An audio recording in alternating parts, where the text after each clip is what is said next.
everyone. Today we'll be starting with chapter 3, the exercise 3.3 of data handling. So here we'll be using the bar graph mainly. So let's see what are given in the exercise questions. Okay. So the first question you can see in your textbooks that it's given use the bar graph on figure 3.3. You can see in your textbook two figures are given, figure 3.3 and 3.4. So for question number 1 we'll refer to the figure 3.3 to answer the following questions. Okay, so you can see in figure 3.3 there is a bar graph where on the x-axis, that is the horizontal axis, you have the pet animals, dogs, cats, rabbits, hamsters and others, and on the y-axis, that is the vertical axis, you have the students all numbered as 0, 2, 4, 6 and so on. And the name of the graph is pets owned by students of class 7.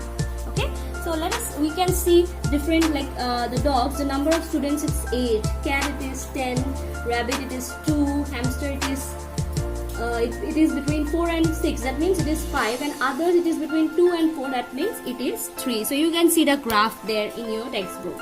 Now we have to answer the few questions that is given there.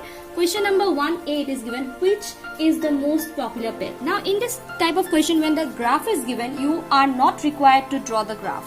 You just observe the graph properly and then you will write down the given questions, answer the following question. So which is the popular pet? You can see the graph bar, which is the highest one. The longest one is that is of cat. So obviously the most, let's write down, the most popular pet is cat. Okay, so this is, we'll write in full statement, the most popular pet is cat. Now number B it's given, how many students have dog as a pet? Now please let's go to the dog column and you can see the dog is marked at 8. So we'll write down 8 students have dog as a pet. So this is the way you answer the questions. Okay, so it's very simple. Whenever the graph is given, you are not required to draw the graph, but instead you will just look into the questions that are given and then you will answer the following. Okay, so let us continue with question number 2 now. In the question number 2 also it's the same thing. See, read the bar graph on figure 3.4. You can see 3.4 there is a graph given which shows the number of books sold by a bookstore during 5 consecutive years and answer the following questions. You can see it starts from 1989, 1990, 1991, 1992 and 1993 on the horizontal axis, and on the vertical axis you can see 100, 200. Those are the number of books that are sold on these 5 consecutive years. And there is a thing given scale 1 centimeter equal to 100 books. That means one particular gap is equal shown as 100 books. Okay, so we'll see what are the questions here.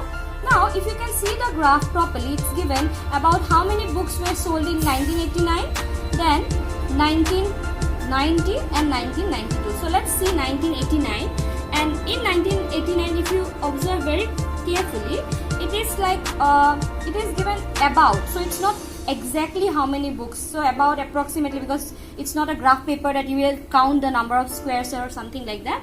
So in 1989 the graph it's below, just a little below 200.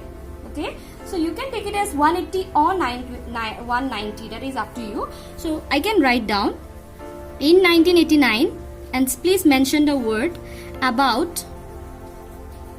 You can write a thing here from the graph, because you are using the graph, so you can write from the graph on figure 3.4 we are answering this. In 1989 about 180, I'm taking 180 books were sold, because as you don't know it's the exact amount, it's given about. Now in 1990 it's exactly, please see whether you can use a scale to match this. It's not exactly 500, it's something below that, right? So it's not 500, so you can write in 1990 about 480 books were sold. Okay, you can write also even 490, that will also not be wrong. Then in 1992 if you see, it's just In 1992, it's just a little gap above 200. So can I write about 225 books were sold? So you can write anything, 220 also you can write. It's up to you. We are using the word about. See, so in the question also it's given like that. Now let's move on to question number 2. In question number 2, it's given, in which year were about 475 books sold and about 225 books were sold? So in which year, if you see 475, it's in the year 475, it's in between the year 1990. So we have written here 470-80. So you can also write here as approximately as 475 books also, so that it matches our answer. So we can write here in the year 1990 about 475. You can write this is as or you can use, okay, this particular thing, about 475 books, okay, were sold. Then we have another, about which year 225 books were sold? In 1992. So see, it's the same question. In the year 1992 about 225 books were sold. Okay, you can write the same thing. So this, now you have 2 more questions here, 3 and 4. Again you can use this. So please try to do question number 3 and 4. Okay, I'm sorry for the inconvenience. 3 and 4 will be your homework. You'll write full statements and try to do it this way. Okay, you have to write just the approximately. It's not exact amount, because in the textbook the graph that is given is not drawn on a graph paper. So you cannot count the scale properly. You just write approximate amount of books. It will not be wrong. If you write 480, then also it's correct. If you write 475, then also it is correct. But if this question is given, this has to match with this. So you can, instead of writing 480, you can write 475. Okay. Now let us move on to question number 3. All of you will start seeing this. Okay. For question number 3, we have to draw the graph for the table given. We have to draw a bar graph. Okay, you can see class and number of children given, and we have to draw the graph here. And after that we have 3 more questions below, but let's first draw the graph. On the x, all of you can see on the x-axis I have taken the class 5th, 6th, 7th, 8th, 9th and 10th. Okay, and on the y-axis, if you can see, I have taken the number of children. You can see a curved line here, break, because see, I have taken the scale as 80, 85, 90, 95. I have taken 5, 5, 5 here. But here on this part, I have given a break, because 0 to 80, there are 80 gaps in between. But here all the intervals are equal. So I just need to give, because 0 to 80, I don't have any values. I don't need that. So I have just taken as a gap. Now for the 5th class, the number of students is 135. You can see I have made the bar graph here.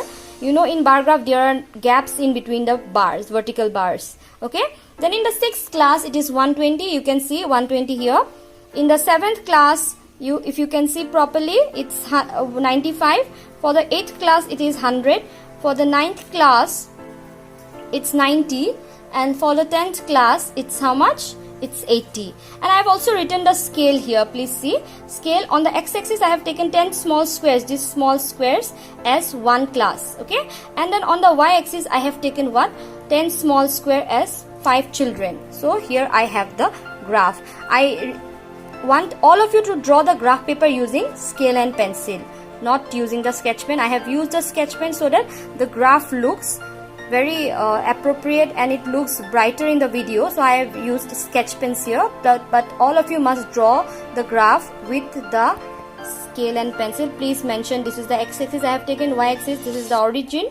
Okay, so from where we start. So these are very mandatory, and you have to mention what you are writing on the 5th, 6th, 7th are what? These are the classes, so I have mentioned, and these are the number of children. So you have to mention this, what you are taking on the x and y axis. Now all of you have on the other side of your graph paper this 2 lines paper where we will answer the questions for this. Now here it is given, how would you choose a scale? Now all of you might take different scales. I have taken 5 small square as this unit, or 10 small square. According to the graph, your scale will be different. So I will write the scale taken is the scale taken taken is, you can take your own scales. See, I have taken that 10 small square equal to 5 children I have taken. So that is 1. Okay, and on the other axis, if you can see this on my y-axis. On the x-axis I have taken what? 10 small square equal to 1 class. Okay, so let's write that also. 10 small square equal to 1 class I have taken. So you can mention here, this is for the y-axis and this is for my x-axis. So your scale will be as you have taken. It should not match my solution. According to the scale you have taken, you will write it down like that. So next comes my number B. Here it is given, answer the following questions. So for number B we have 1 and 2. Which class has the maximum number of children? So you can see the chart or the table that is given, or even the graph. You can see 5th class has the maximum number of children.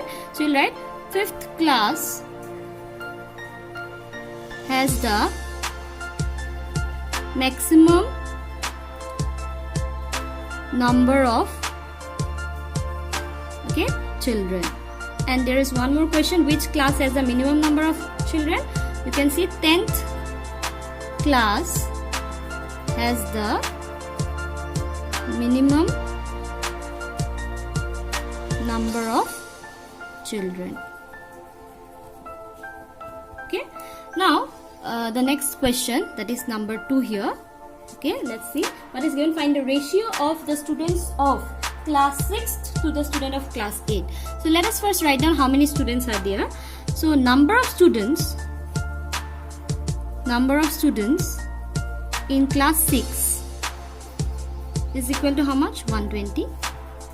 Number of students in class 8 is equal to 100, right? So therefore I need the ratio. The required ratio is equal to 120 by 100, right? You know to find out the ratio. See, 2 5s are 2 6s are, comes out as 6 by 5, and the ratio will be equal to 6:5. So that's all for today's video.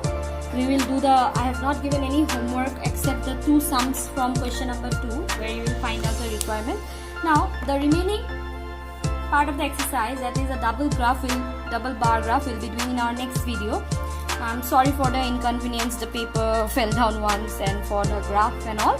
So I hope you have understood this. If you have any doubt, please let me know, and please go through the video as and when required. You will understand this, and you have got bar graphs in your lower classes also. So you just need to put the things properly using a proper scale. Don't forget to mention the scale, mention the x-axis and y-axis and the origin, and you have to write down what you are taking. Are you taking number of people, age of the people, or the students? Whatever you are taking on the x-axis and y-axis, you need to depict them, so that by looking at your graph, anyone can see what are you representing on that particular graph. So all of you, please take care, stay home, stay safe. Thank you everyone. Have a nice day ahead.